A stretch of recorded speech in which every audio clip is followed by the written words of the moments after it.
Bang for your buck, school sports provide the perfect game plan for your family. You'll enjoy all of the drama and excitement competitive sports offer. You'll be supporting the future leaders of our community in a meaningful way. Best of all, you can take the entire family without breaking the bank. Heck, you won't even dent it. Now, enough chalk talk. Let's get out there and see what's playing at the high school in your community.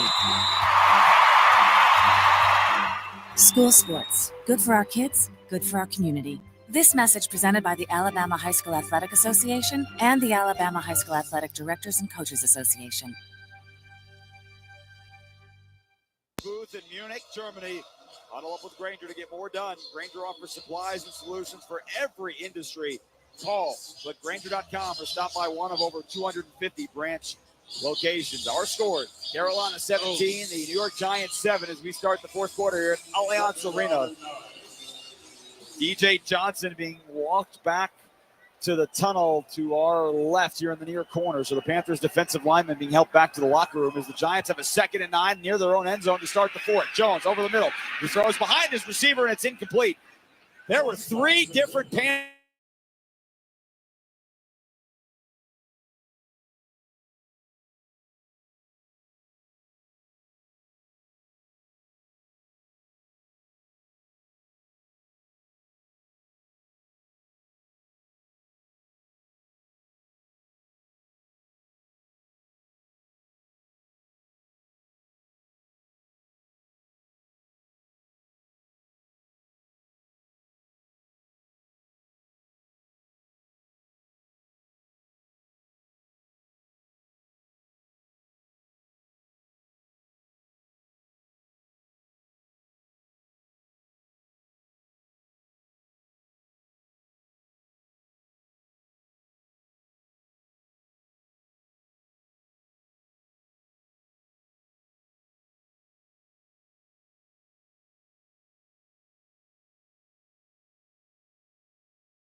He's upended in the air into Carolina territory. Mike Jackson took out his legs while he was in the air at the 42-yard line, and Neighbors is still down on the turf. He jumped into the air to make the catch, and before he could get his feet on the ground, Jackson took his feet out under him, and he is back to his feet, but the Giants training staff's going to take him off to the sideline. Well, hopefully he's going to be okay. Looks like it, he's up, but really a good design by the Giants to pass play. 2 guys cleared it out, 2 receivers, and Malik Neighbors came in behind it for the big gain on the end cut. All right, well, TB is taking a timeout, so we'll step away as well. 12:45 to go in the ball game, 17-7, but Giants are on the move. This is Westwood One's coverage of the National Football League. 97.7 ESPN The Zone. Job opportunities. Well, that's about to change thanks to a new initiative from Autism Speaks, Lee Container, the J. Donald and Laurel Lee Family Foundation Fund, and Delivering Jobs that seeks to create a more inclusive workforce in the U.S. Lee Container is a family-owned business that has found success by staying true to the golden rule: treat others as you would want to be treated. There are hundreds of thousands of people with autism and people with intellectual or developmental differences who are ready and willing to work in our communities. Our coalition is committed to hiring an inclusive workforce, providing training for hiring professionals, and providing guidelines for all employees. Together, we can create a workforce where people of all abilities can contribute and thrive. Will you join us? We are inviting other businesses, institutions, and community leaders to join in. To learn more, please visit autismspeaks.org/employment. Furnished by. This is Steve Moulton back in the studios of 97.7 ESPN The Zone. Coming up at the top of the hour, you'll get your Sports Center update, and that'll lead into our Bama recap program with myself and Drew DeArmond, presented by Lawlers BBQ. For those that want to listen to the completion of this NFL game over in Munich, it will be over on Talk Radio WZZN. It'll send you back to the coverage from Westwood 1 right here on 97.7 ESPN The Zone. CoLoveLost.org. COVID-19 has changed everything for the children of the world. Since the earliest days of the pandemic, we've been on the ground, providing children food, educational resources, and basics no child should be without. To learn more, visit savethechildren.org/together.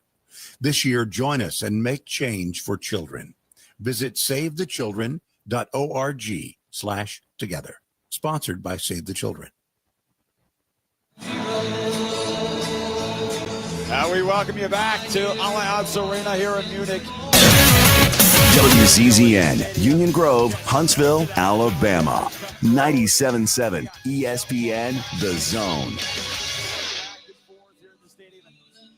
Well, you hear it. Timeout's over. Play was about to resume, but they are still going.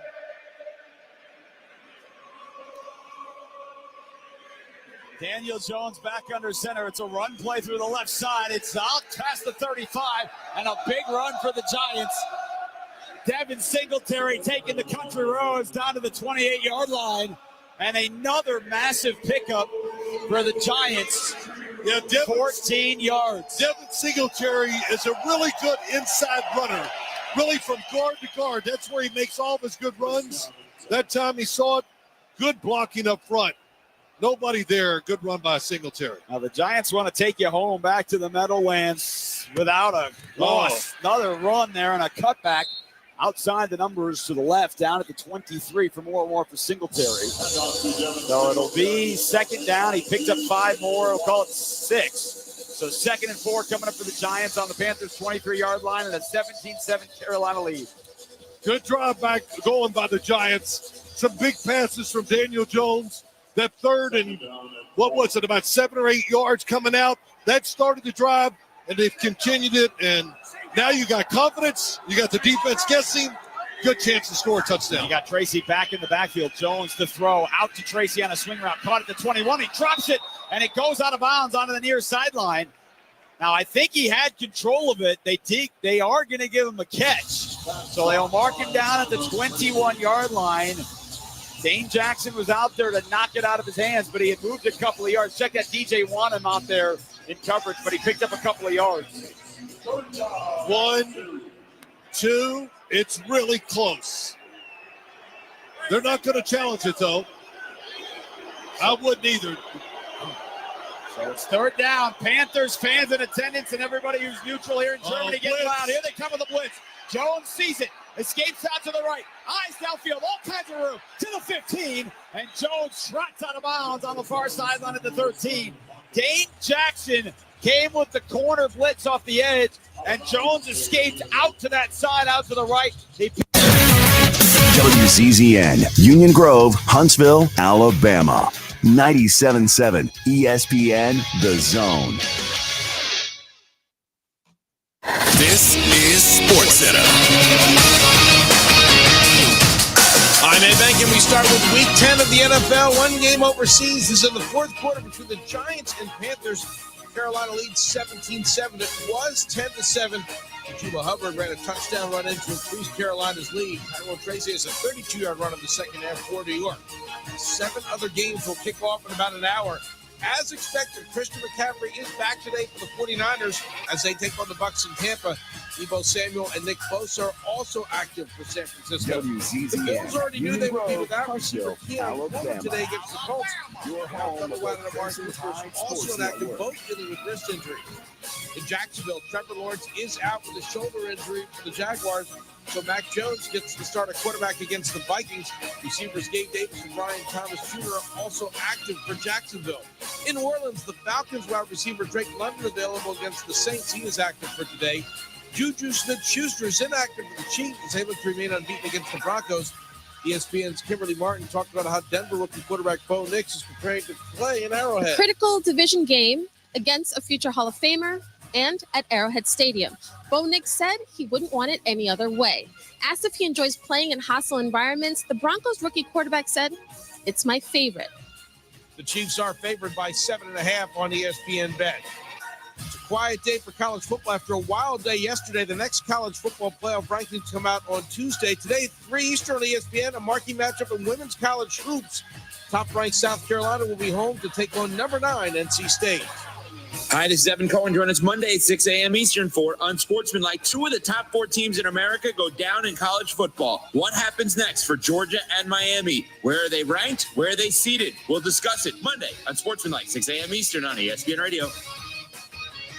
97.7 ESPN The Zone.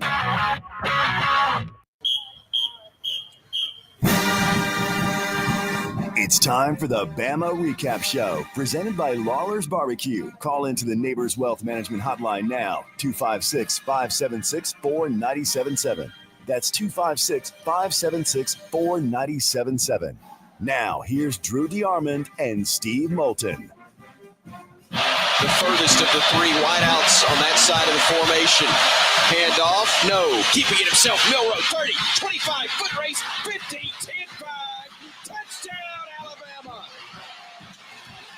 Jalen Milroe, 39 yards, and Bama gets on the board first. The handoff will go up the gut. Hesitates, couldn't get there initially. Stretches forward. Did he get in? Yes. Touchdown, Alabama. Justice Haynes kept the legs driving. He hit the pile. He bounced off of it. He fell forward, and he found pay dirt. And Alabama has now a 13-3 lead. 8 points behind. Play action. Nussmeier forced to scramble. Pressure coming. Ball's on the deck. Bama's fighting for it. Bama's got it. A takeaway for the Tide. Picking it up for Alabama. Tim Smith after the fumble was forced by Jahad Campbell. Bama ball, 1st and 10. Quarterback draw. Milroe, 30, 25. Cuts back 20. Still on his feet. 15. Milroe getting to the boundary wisely and knocked out at the 10 as Alabama with 3:21 to go in this quarter gets a 22-yard run from Jalen Milroe, and the Tide back inside that Chick-fil-A red zone at the Tiger 10. 2:39 to go in the half. Bama trying to add to a 14-6 lead. Milroe 5. Milroe end zone. Touchdown, Alabama. The quarterback draw, and the Tide rolls to a 20-6 lead. They'll put Taylor offset to the right side. 2 wideouts to the right of him. They'll roll Nussmeier right. Fires. It's picked off. Interception in the end zone. That's a touchback. Great job, Deontay Lawson. Bama turns him away. Lawson brought in the pick, and the Tide turns away LSU again. 3rd down and 4 upcoming. Again, Bama 6 of 8 on 3rd downs. And the Tide with a huge first drive of their own here in the 3rd quarter. Milroe running behind Miller, cuts it back 10, 5, touchdown Alabama! Jalen Milroe, 19 yards, his 3rd rushing touchdown of the game, and Bama builds its lead now 27-6 with 5:05 to go. Milroe. Tigers 3 of 9 on third downs. 2 wide outs each side. Single setback Durham. Pressure coming from Bama. He runs into the blitz. He is down right at midfield. Jahad Campbell leveled him, and that will bring up 4th and a bunch for the Bayou Bengals. 3rd and 9 from their own 28-yard line, leading 28-6 as we begin the 4th quarter of play. Josh Cuevas in the ball game for Alabama. He is split wide to the near side of the field. Milroe, quarterback draw, has room 30, 35, 40, foot race across midfield, 30, 20, 10, good night, touchdown Alabama. 72 yards, and Jalen Milroe sends a good bit of the 102,000 that were here at kickoff for the exits. Victory formation for Simpson, who takes the snap, takes the knee. The final 10 seconds will tick away. And traffic won't be nearly as much of an issue for the Bama faithful as the Tide rolls to a 42-13 win over LSU here in Tiger Stadium. And a very pleasant good Sunday morning to you. Welcome to the Bama Recap Show. For those of you wondering, now property taxes in East Baton Rouge Parish ranks among the highest in Louisiana. While it is still quite low compared to the rest of the United States, the average efficient property tax rate in East Baton Rouge Parish is 0.72%, which is over half the national average. Well, of course, if you're a Bama fan, you know what I'm referencing. That is property taxes, once again, for Alabama down in Baton Rouge, as the Crimson Tide has now beaten LSU 16 out of the last 18 times, and they left no doubt, did the Alabama Crimson Tide, as just taking a look at the drive chart right out of the gate. It was touchdown, touchdown, punt, downs, touchdown, touchdown, touchdown, punt, touchdown, and end of game. So pretty efficient. And right out of the gate, of course, the penalty that took place, and I'm sure Bama Nation had thoughts of Knoxville rolling in their heads when that took place, but then turned it around. 8 plays, 75 yards, 4:11 off the clock, and another, say it with me, Jalen Milroe rushing touchdown. Kalen DeBoer postgame. Let's cue that up, and here is what the Bama head coach had to say.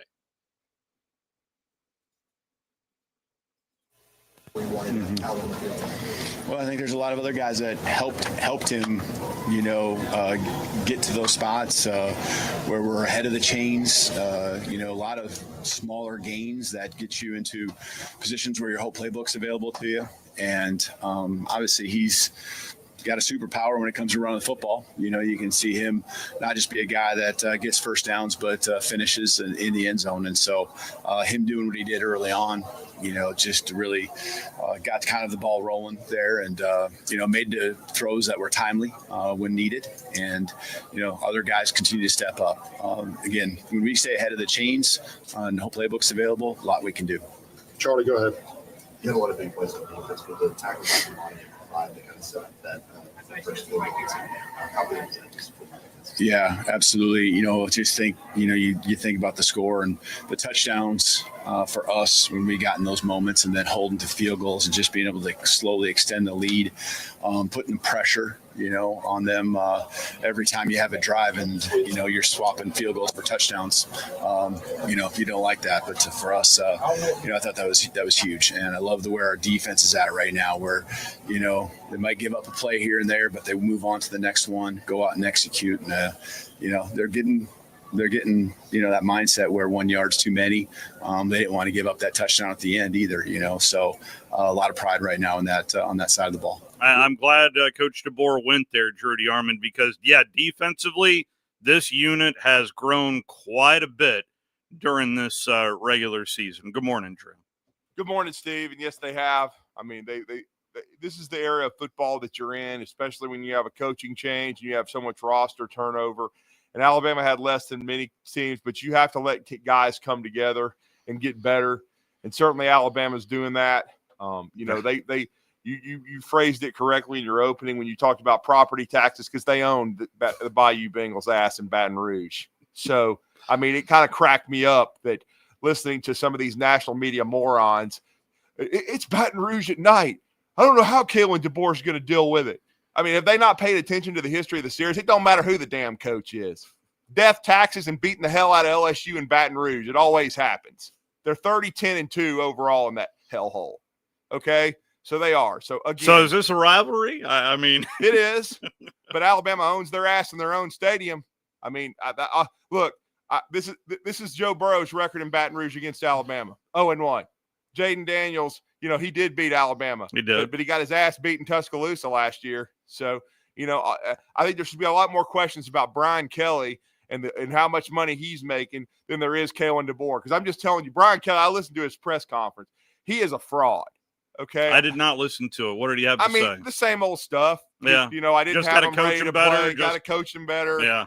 Just the same old. In other words, what Mike Elko was talking about. He worked for him for a year, realized he was a boat anchor, and got the hell out. Okay? That's exactly what happened. And now, speaking of boat anchors, LSU paid him a 10-year, $10 million contract that 90% of is guaranteed. That's right. So you're stuck with him, pal. So have fun. There's certain people in the media that were telling us Bama was burning, for a whole year or most of the year, and said he guaranteed there's no way Alabama's winning in Baton Rouge.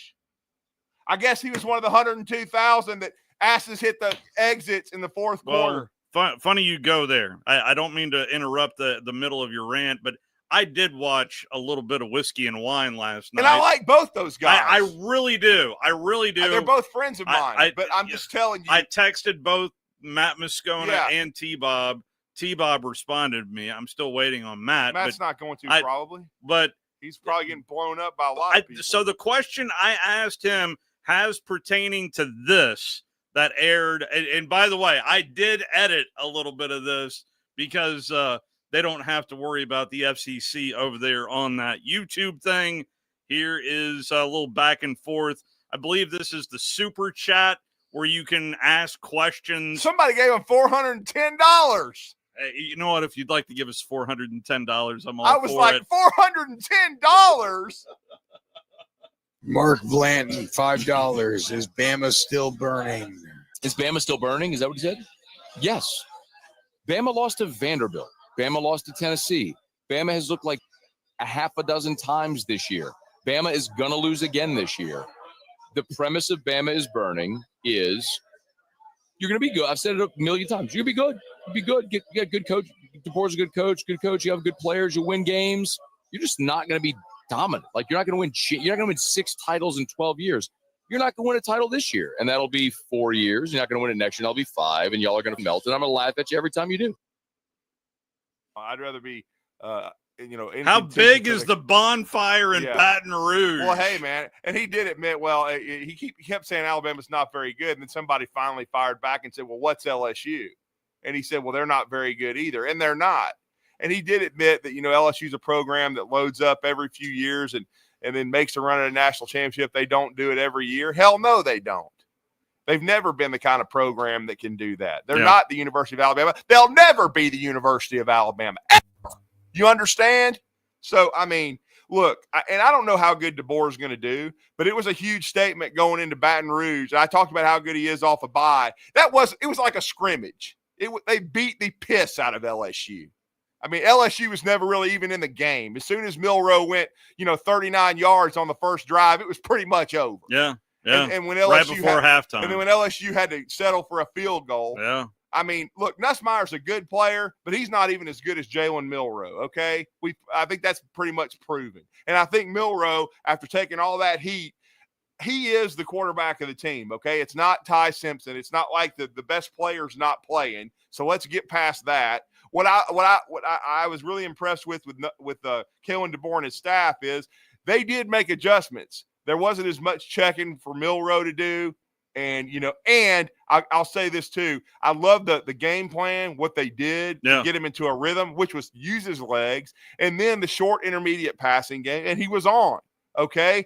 And I love the way they used the running backs in the passing game because LSU did not plan on that at all. Yeah. You could tell they kept running, they would run that, circle route out of the backfield. The dang running back's wide open every time. It was just underneath the in front of the defensive backs and, of course, just past the linebackers, throw it over their heads, and they were wide open. And he was accurate with it. I mean, to be honest, he should have been even better. I mean, Kendrick Law dropped one that would have moved the chains. And then I don't want to get on him too much because he's a great player, but let's be blunt. When they got the turnover, and that fumble, and it was raining, but honestly, Ryan Williams will usually catch that deep ball. I mean, I know it was a little overthrown, but he got both hands on it. Usually he's got such great body control. That's a catch. Yeah. But, because Moscona also said that Milroe can't throw the football and that, and I mean, I mean, look, he and T-Bob were both drunk. Let's be blunt about it. It is called whiskey and wine for a reason. And they were smoking cigars and everything. And he just said, and again, is Milroe Tom Brady? Is he a great passer? No, absolutely not. Absolutely not. No. But that throw to Ryan Williams was good enough. Now he did miss Emmanuel Henderson. Yes. Yes, he did. But the one thing I did like about the play as a whole is I like the play call, and he climbed the pocket to make sense. Thank you. He did Thank not you. throw off his I was about to back go foot. there if you didn't. He just didn't put enough air under it. Yeah. But I still like the premise of the call, and I thought Sheridan called a beautiful game to keep him off balance the entire football game. I never thought Blake Baker had a clue what was going on as far as how to stop Alabama. The one time it looked like they did, they got a face mask that Brian Kelly had an aneurysm over, but it was a face mask. It was a face mask. Yeah. I mean, and people, that I had to get on some Alabama fans before the game because Ken Williamson was the crew chief, and it's the same crew as as the Tennessee. And oh no, we're going to get 15 penalties. I said, just go out and execute and take it out of the refs' hands and stop worrying about. It was cleaner. It was 7 penalties. Yeah, it was cleaner. And I mean, and of course, the beginning of the game was horrendous. First snap. Yeah, first snap, you get a false start. But they overcame it. And then really, I didn't think they had, the only other time I was a little bit like, what the hell, was in the first half when they got a delay of game trying to field goal. Yeah, I'm like, guys, what in the – Now, in a way, that was kind of worked out the best because the field goal would have been no good. You would have given LSU better field position. So just punt it and pin them back and make them drive it because they're a one-dimensional offense, and you had Nussmeier basically on his heels the whole night. He was throwing off his back foot a lot, and Alabama did a great job. Like Kyron Lacey made some catches late, but he didn't make any big plays. Aaron Anderson didn't make any. The only one that we talked about last week that we felt like could be a problem was Mason Taylor. Yeah, he had 4 catches for 50 yards. He's an outstanding tight end. But Alabama didn't give up. The only explosive play they gave up all night was the first drive to Caden Durham. After that, they did a much better job because I was worried about the run defense because it's basically been somewhat of an issue all year. But I just thought other than that, but Alabama did what I said they had to do, the turnovers. You got to force LSU into mistakes. And I just really felt like the nail in the coffin. It was still early, but I felt like that interception on the goal line by Deontay Lawson. That was it. That was it. LSU thought they were getting back in the game, and once Alabama went up 28-6, go get drunk at some bar and take your Cajun ass on down, and there's corn dogs for 50 cents a piece. Well, get out. So that's Trudy Armin. I'm Steve Moulton. I did one tweet in particular that just kind of was like, to me, the story of the night, and that would be Chase Goodbread said they're storming the parking lot. Great. I did retweet that. I was like, when he was seeing all the fans hit the bricks, and Tom Stipe, the longtime producer of the Crimson Tide Sports Network, he did tweet something as well. He said, this is what it's supposed to look like when Alabama's playing LSU in the fourth quarter in Baton Rouge, and which was half empty. This was the picture taken by Chase. If I can show you that exactly. Yeah, that's an empty stadium, basically, there in Baton Rouge.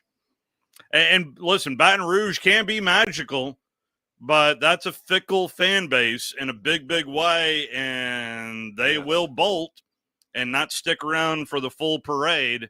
if the parade's not any good to watch. From what I've been told, they're blaming it on the new tiger that was brought by the government. Oh yeah. I heard a little bit about that. Yeah, let's blame the tiger. Let's go. Supposedly, your good friend Jerry DiNardo, who I know you know, he had a game, I think, with Purple Pants or something one time where they got smoked, and they'll never forget it. I think it was Kentucky or somebody that beat the hell out of them when they wore purple pants, and they call it the Purple Pants game. And now this has become the whatever the hell the Tiger's name was game is what I'm going to say because I can't remember. Omar. I think the Omar game. Omar. The Omar game. Yeah, I think it was Omar. T-Bob had a drunken rant about the Omar game. He had a drunken rant about quite a few things. He was going to Uber home because he turned down a free ride from Moscona. He definitely needed a ride home. There's no question about that. So it was at least statistically, boy, I if you could tell me that Milroe's thrown 18 times and then carrying the ball 12 times, I'm going to say copy and paste that for the rest of his career. Well, yeah, at Alabama. I've said if you run it that effectively, absolutely. But for me, the max is in the 25 to 30 range if you're in a game that goes down to the fourth quarter. But if you're controlling the line of scrimmage the way they did last night, and you run the football the way they did, and he's averaging 11 yards a carry, absolutely, you don't have to throw a ton. And they took a couple shots. He missed them both. They were both in the end zone, or well, I think Ryan, if he'd have caught the ball, probably have been down like the 1 or 2. But still, that's what you have to do, and because you have to make the safeties respect, the deep ball and back them up a little bit. But I thought the game plan, the motions, the shifts, I thought it was outstanding. And then Milroe, to his credit, if you're going to criticize someone, you have to also applaud him. I thought it was the best I've seen him run the zone read. I thought he only misread it once all night, and by then it was over. I mean, it was already 42-6, and they were trying to run the clock out before they put the subs in, and he probably should have handed it to Jam Miller, but he decided to keep it himself. They threw him for a loss because he had 190 yards at that point. I mean, they could not stop him. No. I don't know what it is, but we talked about it. It's why I picked Alabama in a much closer game. Yeah. But I just said that LSU has trouble with mobile quarterbacks. And for having 2 weeks to prepare, I mean, it's almost like if you just run a zone read against LSU. Sometimes you are who you are, Yeah. and you don't have an answer for all of the problems. And clearly the biggest problem for LSU is a mobile quarterback. Well, and then I think they're secondary. I just, reading and listening to the people that you trust. Yeah. Their safeties aren't very good. Their corners are average. They're just not real good in the back end. And, Alabama didn't exploit them a ton as far as, with wide receivers and deep shots. And even the tight end, Dupree had one catch and made a first down. But, again, they just don't have even as a whole, talent-wise. Mm-hmm. I mean, Whit Weeks was making all kinds of tackles. He was running. He was going sideline to sideline.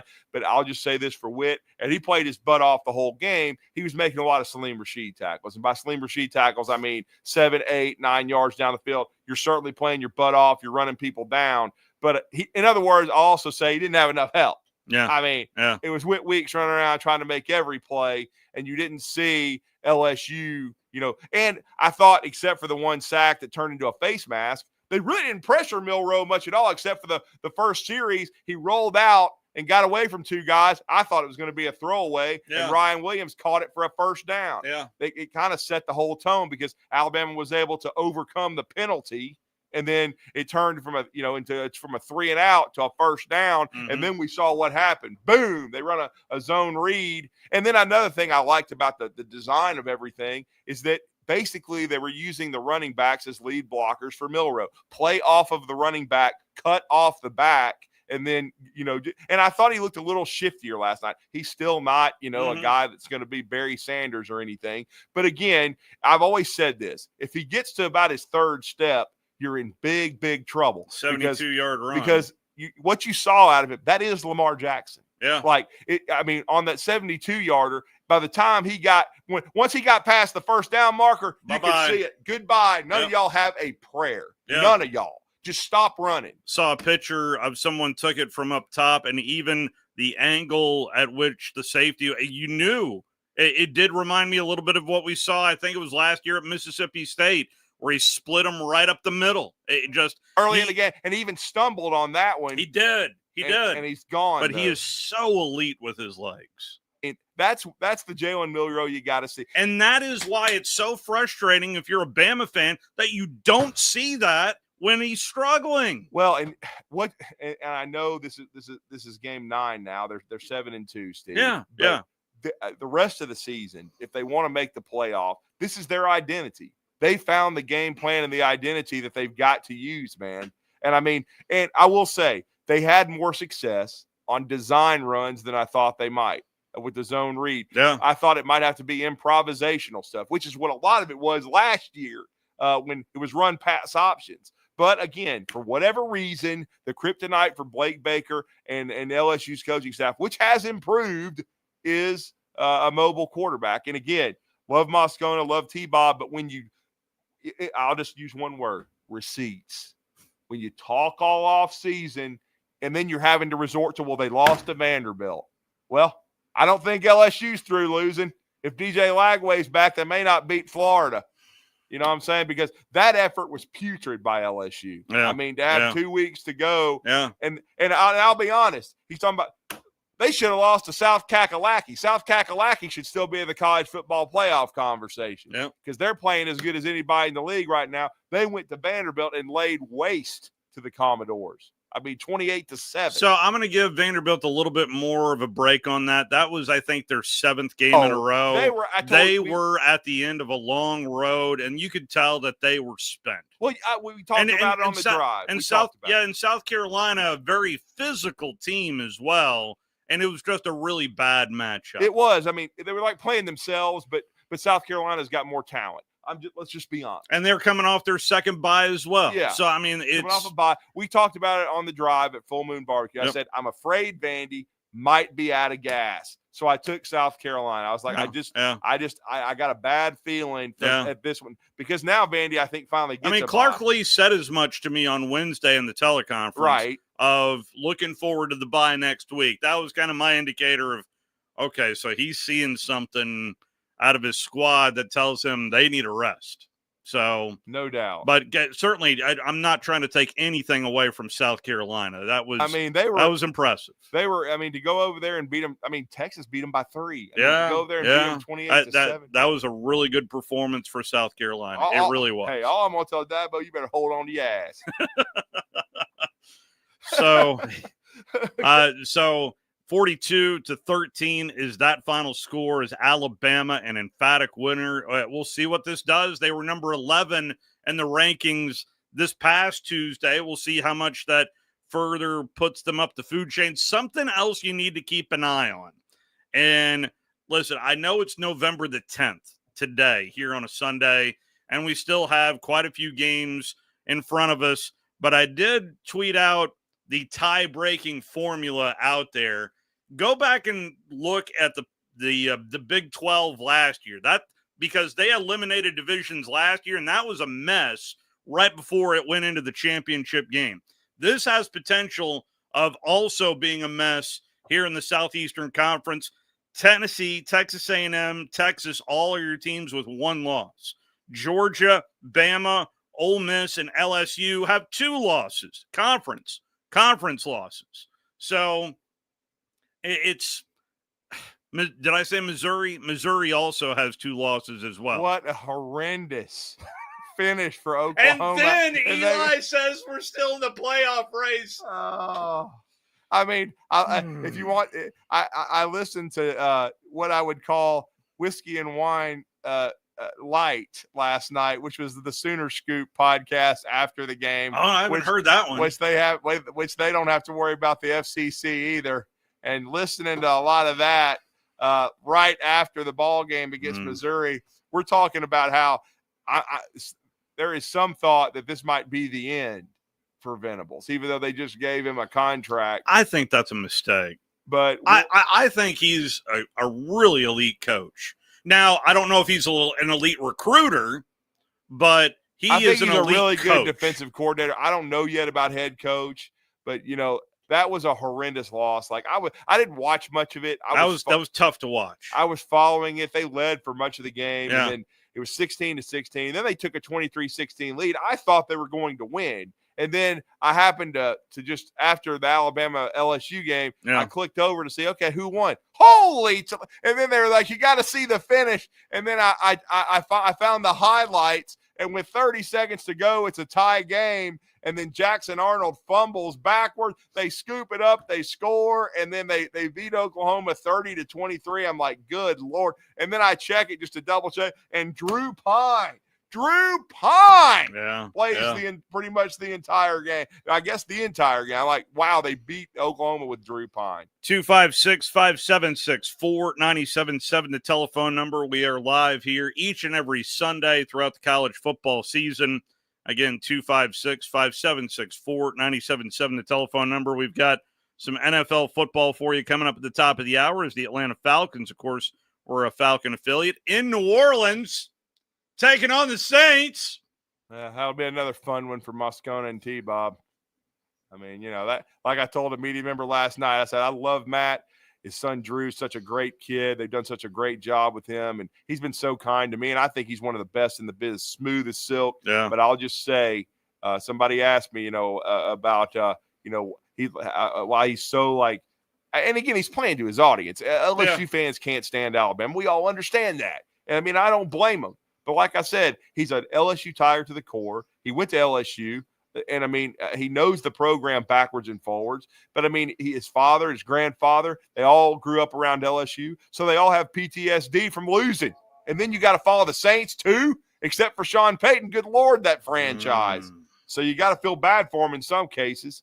So, I mean, and he grew up during the 90s, and LSU was terrible. So, I mean, and then you got the Saints, too. Lord.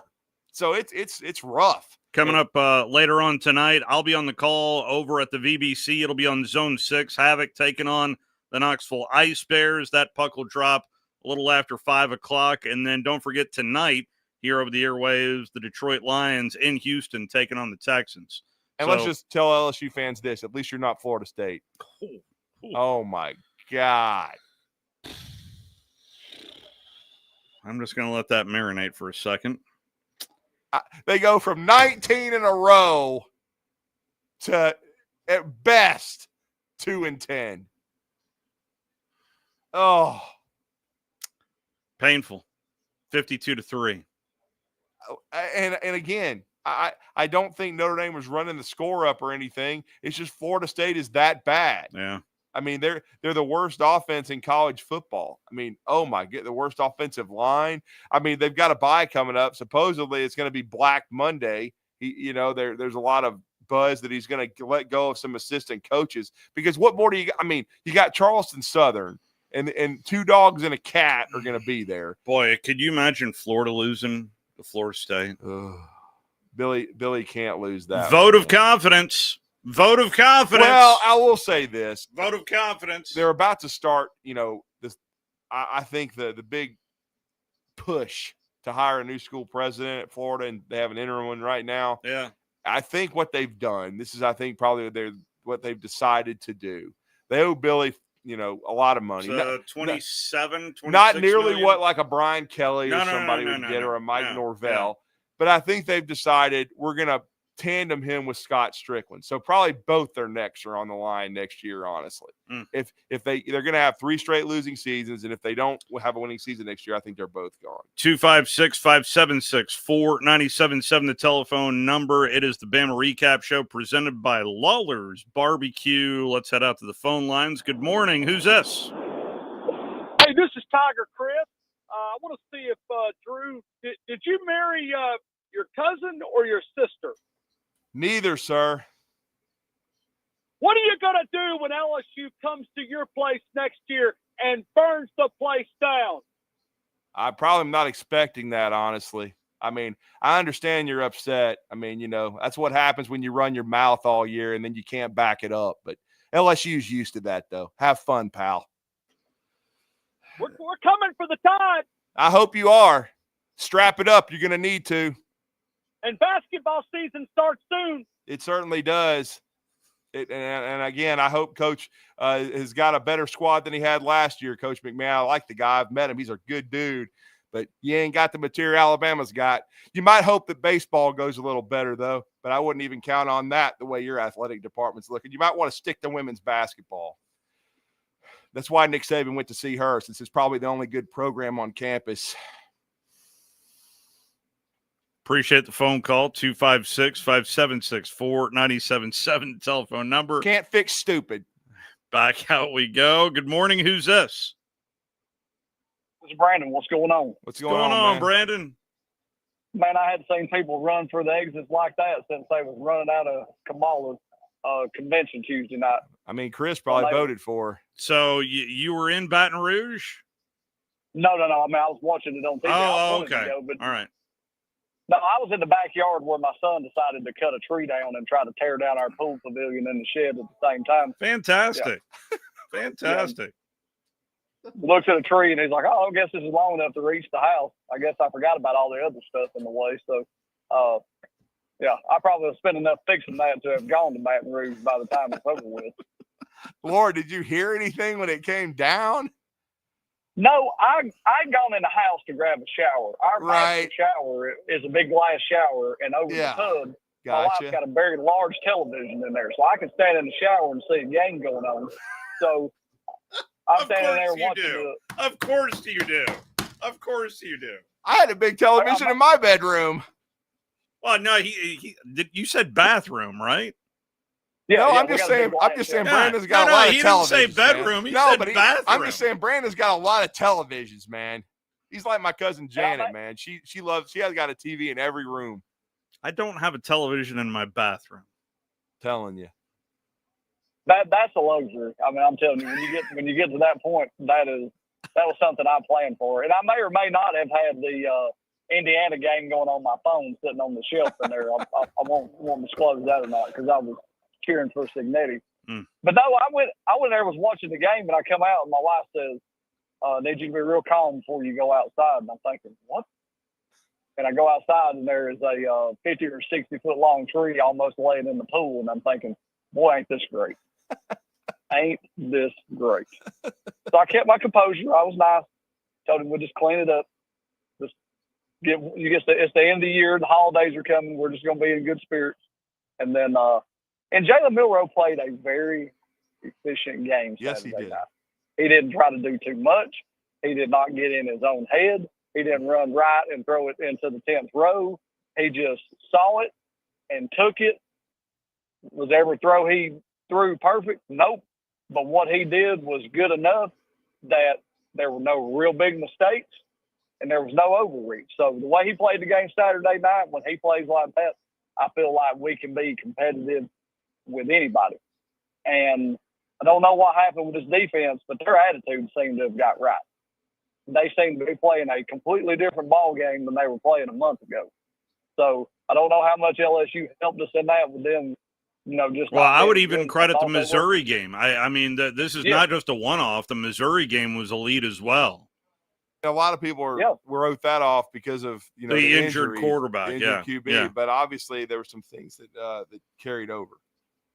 Yeah, but in the SEC, the ability to get first downs and do stuff the way we went at Missouri was completely different. And I just don't feel like we had this same attitude when we played Vanderbilt. I don't even know that our coaching staff had the same attitude when we played Vanderbilt. Well, it is year one. It is year one, and he is still developing his culture down there. And if Drew didn't have a game Friday night, I'd say let's go to Oklahoma. But do you have a playoff game to call? He does not, but they play Mercer coming up Saturday. Yeah, that Mercer game. Yeah, you're going to Tuscaloosa on Saturday. Excuse me, I keep thinking that that's the Oklahoma game. Sorry. Remember, because of the new schedule, it's the Mercer would have been this the week, Iron then Bowl Oklahoma, week. and then Auburn. The 23rd. Yep. Well, I just like the change in the attitude of the team. That to me is the biggest difference in what I've seen in the past couple of weeks. That something got right, and I wonder how much noise that the boy heard, and how much he tightened his fist and really got people's attention. Well, Brandon, something that just kind of stuck in my mind, and Drew, I'd like to get your thoughts on this too, was that there was a special. There's been quite a few shows around Jimmy Johnson where Jimmy wanted to just walk away because he got tired of being the bad guy. And I wonder how much Kalen is having to turn himself into the bad guy to make this team perform the way he wants. Well, I mean, look, you have to learn and be where your feet are and get used to your environment. I will say what I have heard is since the Georgia game and they won it, and of course everybody was so excited. I mean, I was there, you were there. It was an electric atmosphere. It was. Yeah. Is that it really heightened their awareness of the intensity of the SEC and the difficulty of it from week to week. In other words, this is not the Pac-12, even though the Pac-12 in its last year of existence had a good, run. Yeah. But I think they've learned, okay, this is what we have to do to prepare week to week in this league. I mean, and let's not misunderstand something. They lost 2 hard-fought games to Vanderbilt and, of course, to Tennessee. Yeah. And Vanderbilt may end up being a 6-6 team. They should have been a 7-5 team. They should have beaten Georgia State. I think we all understand that. That's really the only bad loss for Vanderbilt. Mm-hmm. But this was the first time yesterday that Vanderbilt got whipped. I mean, they hadn't been whipped in a game all year. Yeah. And I'll be interested to see how they finish the season because, again, they've had a good run. What, LSU still on the schedule and Tennessee on that schedule? Because I was kind of just in the back of my mind when Moscona kept saying, well, Alabama lost to Vanderbilt. In the back of my mind, I was thinking about Pavia.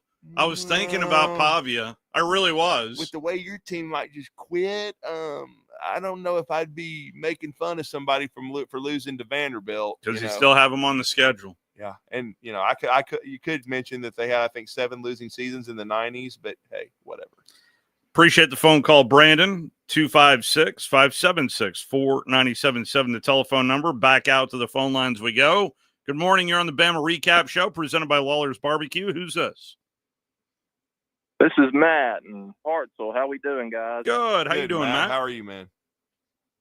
Oh, doing great. Having come off the high after that Ole Miss game yesterday. I'm glad to see Kiffin finally win a big one for us. Bring it on. All right, absolutely, man. I mean, it was the biggest win of his head coaching career by I was far. in the middle of calling a basketball game yesterday, and I was getting blown up. Well, I will say this for Steve. He was worried. I mean, the whole time. No, he started it last week. He said he was on this show. He I said, was I'm really genuinely worried. nervous about how good that defense was and how accurate Dart was in Arkansas. But I mean, how about the courage and just the coming back and how well and to do Dart it without played. their Henry Parrish and Harris. Yeah, I mean, they were without some dudes, man, and to be able to.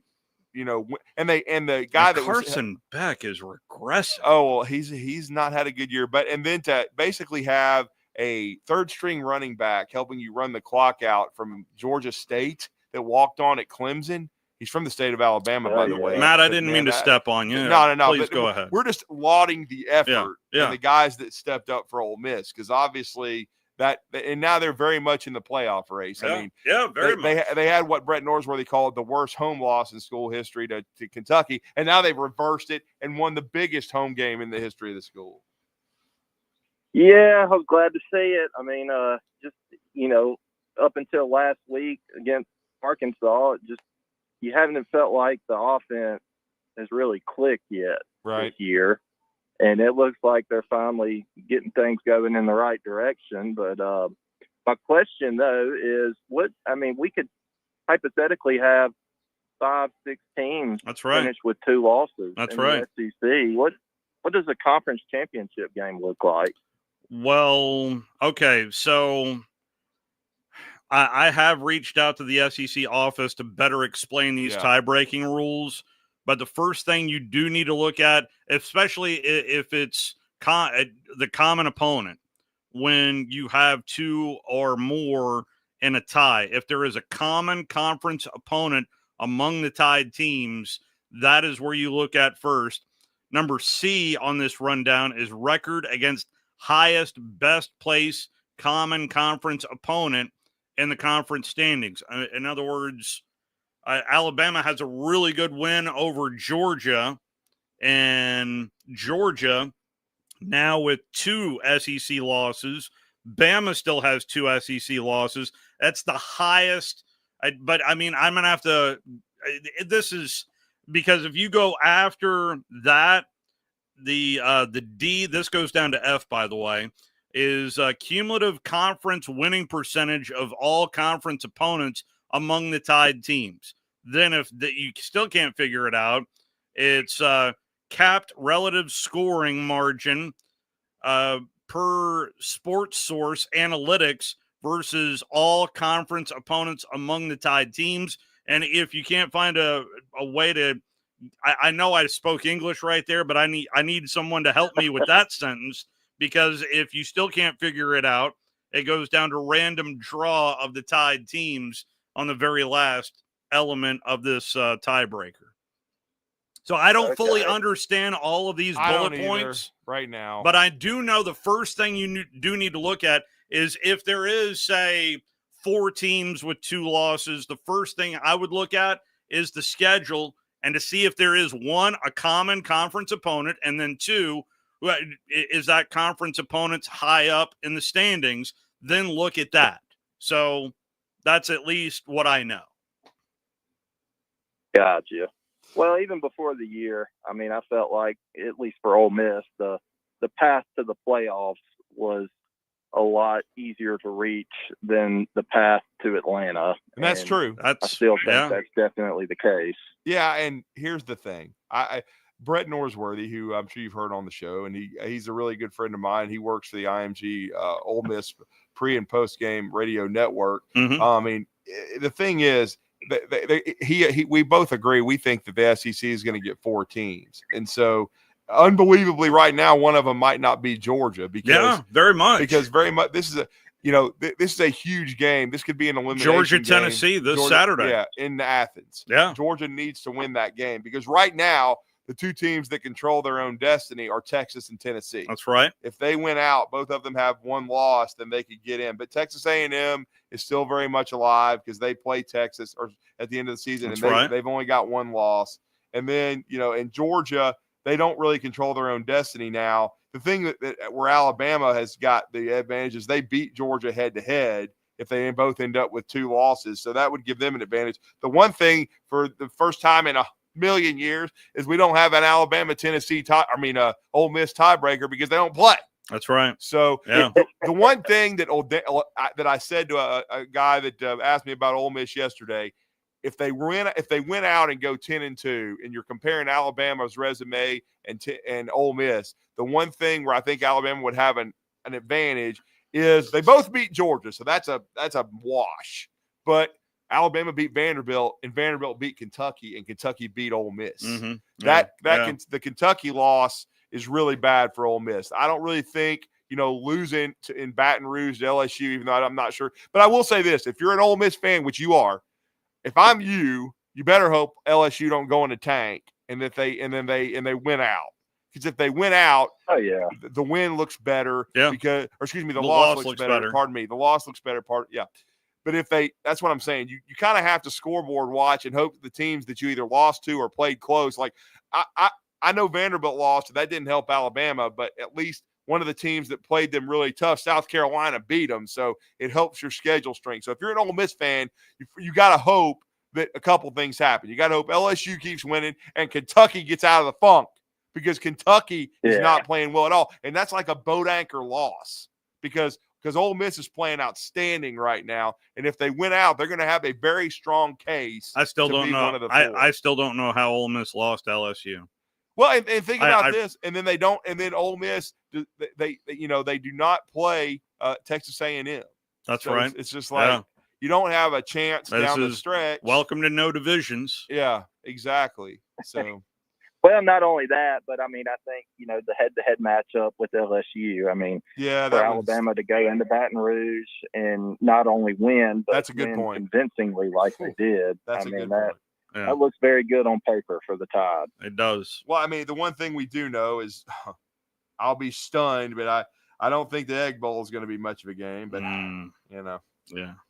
That's I know, but I think all this could be resolved with a 9-game conference schedule. I really wish that we would look at doing that in the future. I don't see that coming down the pike. I don't, just because of what I'm hearing that there's also at least some fraction, a big fraction that does not want that just for winning's sake. That this is an important 2-year test pattern, I'll say, because once we get past these 2 years, there will be something set, I think, a little more uniform across the board, I think, but there's still a long way to go. But I hope you're right, but yeah, there is, I don't see that coming, but we'll see.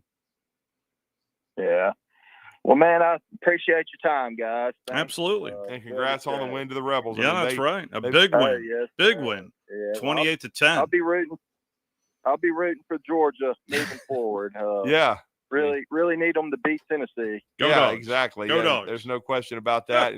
And then that would create a further log jam. But then with the Vols, you start worrying about a boat anchor loss to Arkansas. Yeah. Like I still don't know how that happened to a second string quarterback. I know. I'm like, what? I know. How? I know. How are they not undefeated? There are so many. We do need to take our one and only break of this hour. I mean, it's only 51 minutes after the hour. So let's go ahead and take our one and only break. We'll wrap things up on the other side.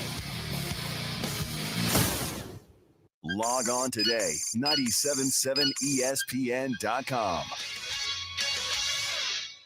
Here in North Alabama, barbecue is a part of what makes our home so special, and great barbecue from Lawlers makes it just that much better. Since 1978, Lawlers has been serving up their delicious barbecued pork, ribs, chicken, ham, and turkey for generations of family get-togethers. Recognized as the best barbecue joint in Alabama for 2 years in a row, Lawlers is thrilled to share their award-winning barbecue for your next family meal or catered event. Order online or stop by any one of their 14 area locations. Lawlers Barbecue, cooked slow, served fast.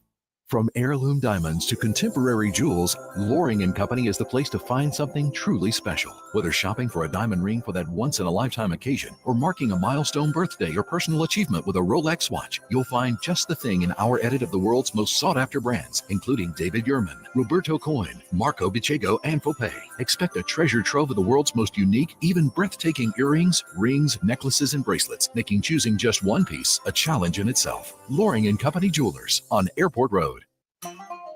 Hey folks, Bobby White back again for Woody Anderson Ford. If you're in the market for a new ride, now is the time to make your move. We've got over 700 new Fords to choose from, and with over 2,700 Google reviews, our customers have spoken, giving us a pretty impressive 4.4 out of 5 stars. Believe me, we work hard every day to earn those 5 stars. Just tell us what you need. This month only, we're offering big savings on your favorite Ford models. You can save up to $10,000 off MSRP on a 2024 F-150 Super Crew pickup. Or take $9,500 off MSRP on a 2024 Edge all-wheel drive. And if you're looking for something even bigger, take a spin in our 2024 family-size Expedition available for $11,000 off MSRP. Deals end November 30th. And with always, it's with your good credit. Stop by Woody Anderson Ford today or visit us online at WoodyAndersonFord.com. With deals this good, you don't want to wait. I'm Bobby White, and we hope to see you soon.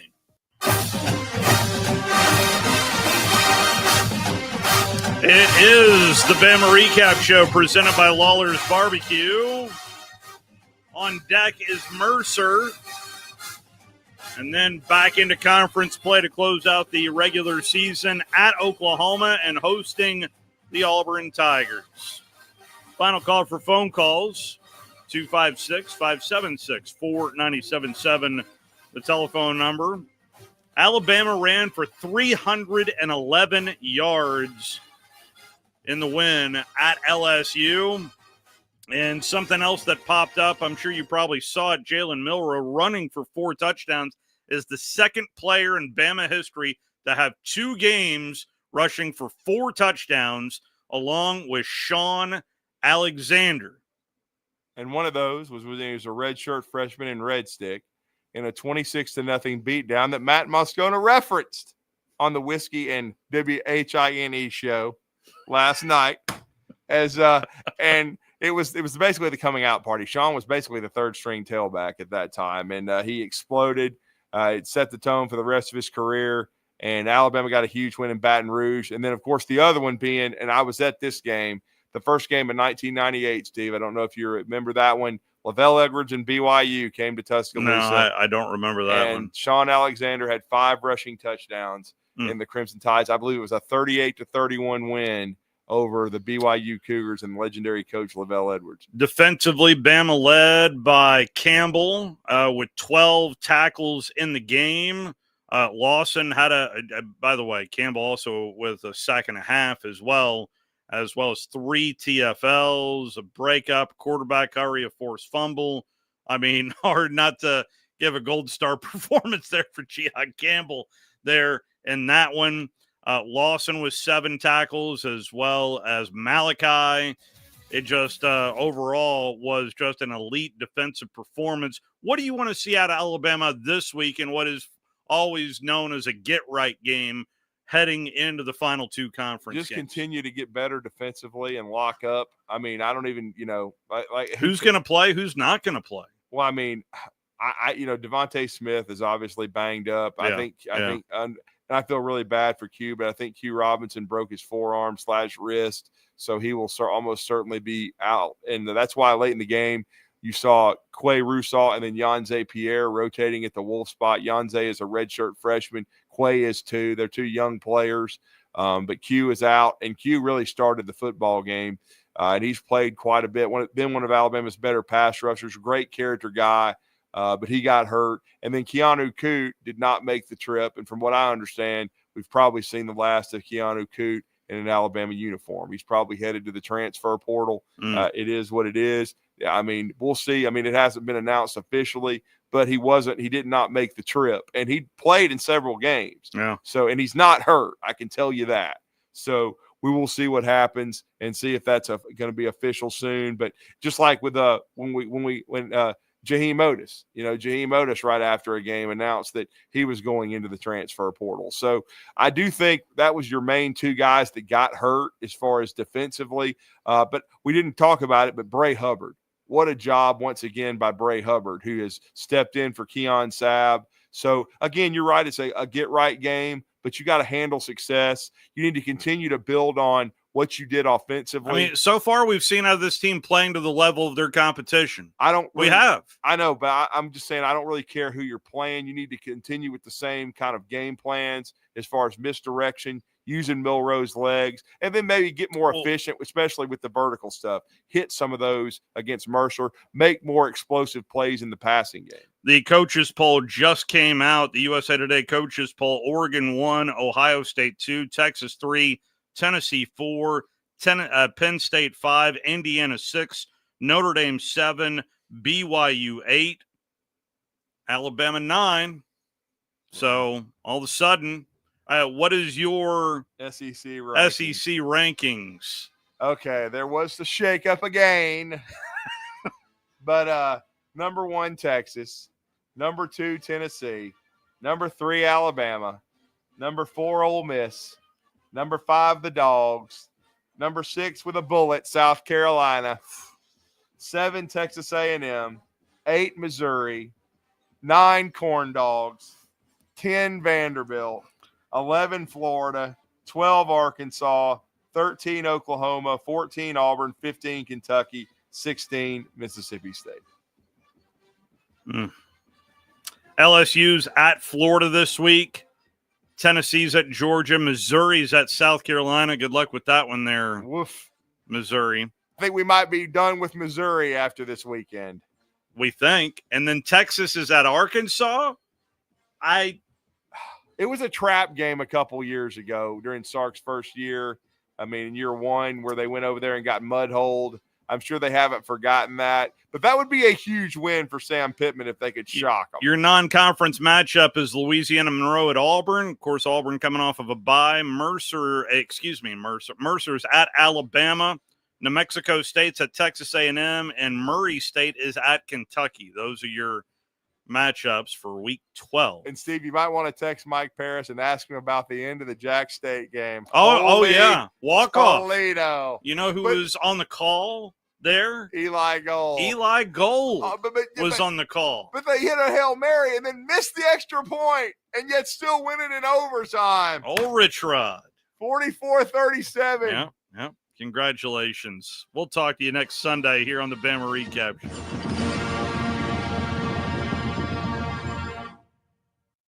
It's well said. A little bit of a smoke and mirrors job in Atlanta earlier this year in week 4. Yeah, no question about it. As the captains get together here for the coin toss, it was